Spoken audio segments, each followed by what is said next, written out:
It's hard times out there, folks. We might be fucked.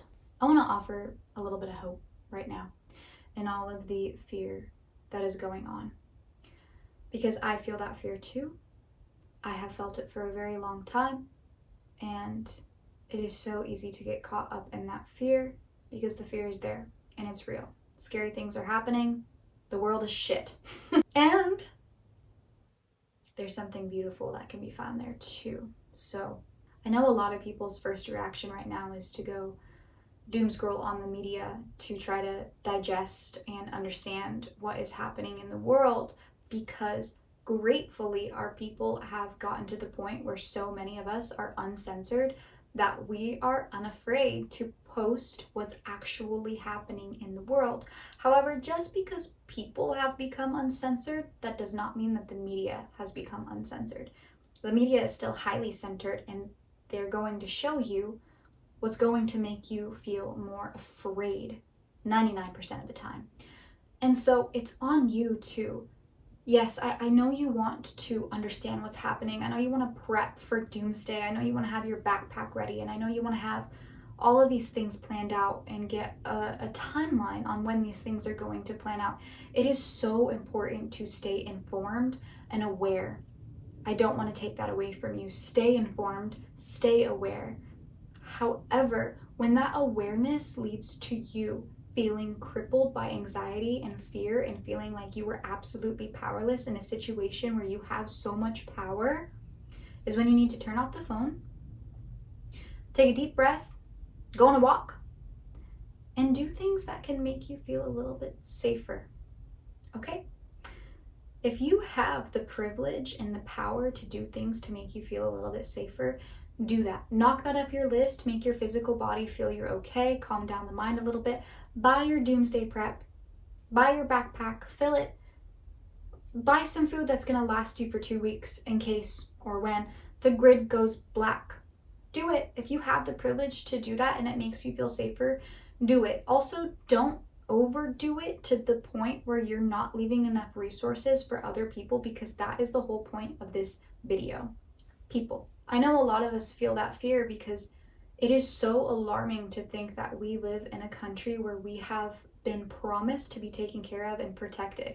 A lot of us have had that privilege our entire lives. We've had the privilege of a stable house, a stable vehicle to get to work to, stable income, stable job, stable family. Our children don't get ripped out of our hands like they do in other countries. We have been so privileged, and to think that all of that is being currently taken away and could be taken away is terrifying. That is actually happening, and it's terrifying. And to the extent of how bad it's going to get, I don't know, but the fear is valid and it's real. And so, if you want to do a little bit of prepping, as I said, do that. Lessen the grip that fear has on you a little bit more by offering yourself the safety of what you can do.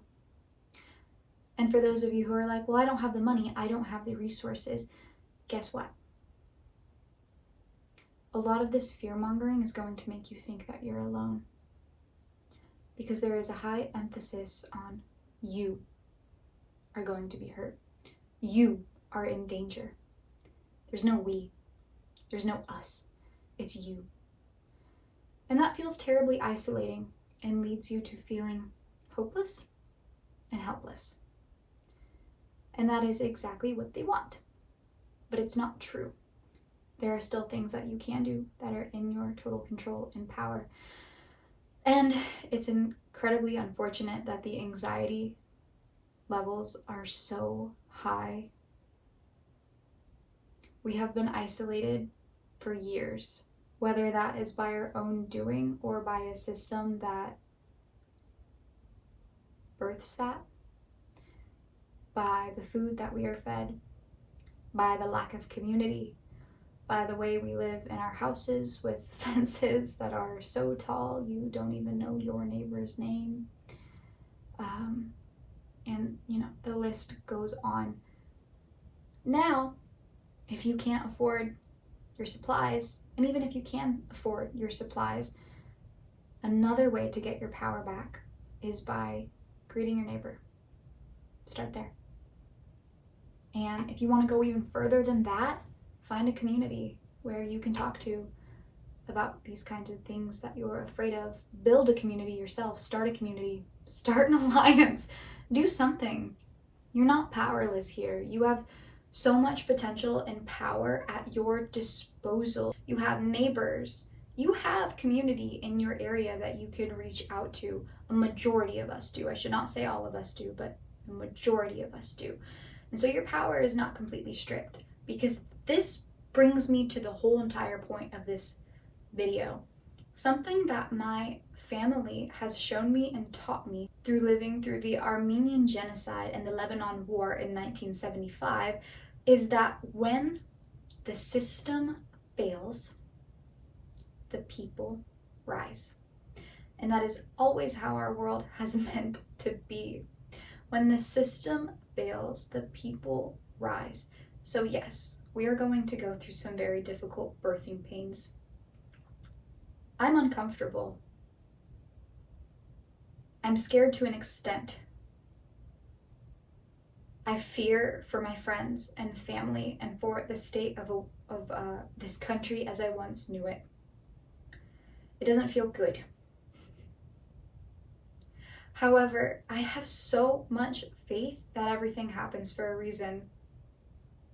And you might call that spiritualist or too optimistic in a time like this. But I have seen so much shit. And I know that at the end of it, always looking back in hindsight, everything happens for a reason. And if this is happening right now, then let it have a reason. Let it have a good reason. We, the people, have the power to make that happen, but it's up to us. We can come together. We absolutely can come together.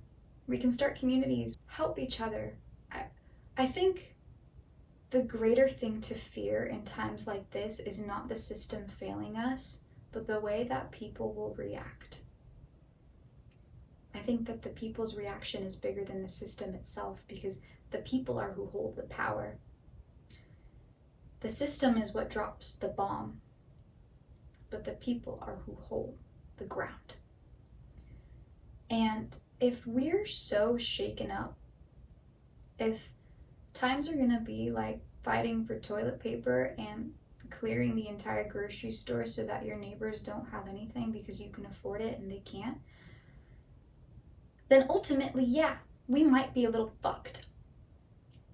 But if you can use these times as a way to just step back from the fear for just a moment, absolutely stay aware and informed of the state of the world, but just step back from the fear and the doomsday. And just remember that this is a beautiful time for us to come together and be there for each other and build the world that we want to see. We all know what kind of world would thrive. Most of us do. And let the system dismantle be the greatest thing that's ever happened to us. Let the people rise. Let the people come together as they've done every time. Let this be the uncomfortable birthing pains of something greater we can ever imagine. It's really up to us at this point. And if this video is for nothing, and all the fear is just lies, and all the media is just lies, and we have nothing to fear, great. Let me just be another person spiraling on the internet and giving my spiral to you. Hopefully I put a little hope in my spiral sauce, but if it's not for nothing and things actually do play out to be pretty bad, then let it be the greatest thing that ever happened to us. That's all. Let the revolution begin.